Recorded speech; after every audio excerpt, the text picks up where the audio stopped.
ഇന്ന് നമുക്ക് ഇപ്പം പയറും പടവലങ്ങായും ഇച്ചിരി വിളവെടുക്കാം.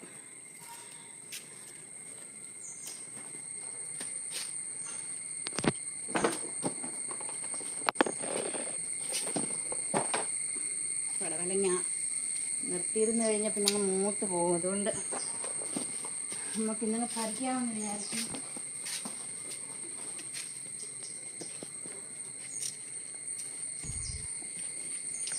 ചെറിയ പടവലങ്ങ, കുട്ടിപ്പടവലങ്ങ.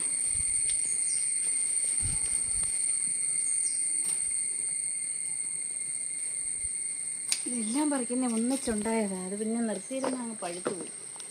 നമുക്കങ്ങനെ ഗ്രോ ബാഗിൽ നട്ടുപിടിപ്പിച്ചിരിക്കുന്ന പയറും പടവലവും പാവലും എല്ലാം ഇങ്ങനെ ഒന്നിച്ച് ഒന്ന് രണ്ടോ തടം ഉണ്ട്. ഒരു ഗ്രോ ബാഗിനകത്ത് നമ്മുടെ പാവലായത്. അതേലും ഒരു പ്രാവശ്യം ഒന്ന് രണ്ടെണ്ണം പറിച്ച് അല്ലാണ്ട് വലിയ പാവയ്ക്ക.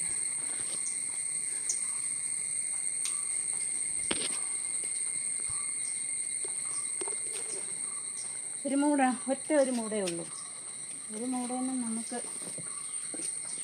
അത്യാവശ്യത്തിനൊക്കെ പറിക്കാനൊക്കെ കിട്ടും. പിന്നെ ഒരെണ്ണം കൂടെ ഉണ്ട് ഇവിടെ.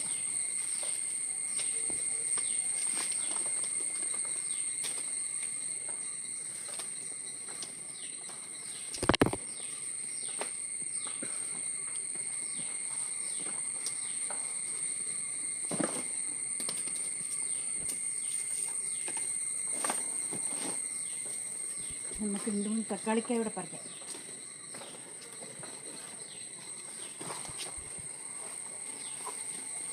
അത്യാവശ്യം തക്കാളിയിലൊക്കെ കാപിടുത്തം കുറവാണ്. ഓരോ ഇനത്തിൻ്റെ ആണെന്ന് തോന്നിക്കുന്നു. നല്ല കാപിടുത്തം ഒന്നുമില്ല, കുറച്ചേ ഉള്ളൂ. എന്നാലും നമ്മുടെ ആവശ്യങ്ങൾക്കൊക്കെ ഉണ്ട്. എല്ലാം രണ്ടും ഒന്നും ഓരോ മൂടൊക്കെ വെച്ച് നമുക്ക് പിടിപ്പിച്ച് കഴിഞ്ഞാൽ അധികമൊന്നുമില്ലെന്ന് പറയുന്നത് നമ്മുടെ അത്യാവശ്യമായിട്ടുള്ള എല്ലാ കാര്യങ്ങളും നടക്കും. ഒന്നോ രണ്ടോ, എനിക്കാണെങ്കിൽ 1 2 3 4 മൂടയേ ഉള്ളൂ. 2 3 ഒക്കെ മിക്കവാറും കിട്ടും. നമ്മുടെ അത്യാവശ്യ കാര്യങ്ങൾക്കൊക്കെ കിട്ടും. നമുക്കിങ്ങനെ ഗ്രോ ബാഗിനകത്ത് വെച്ചാലും നമുക്ക്. അപ്പം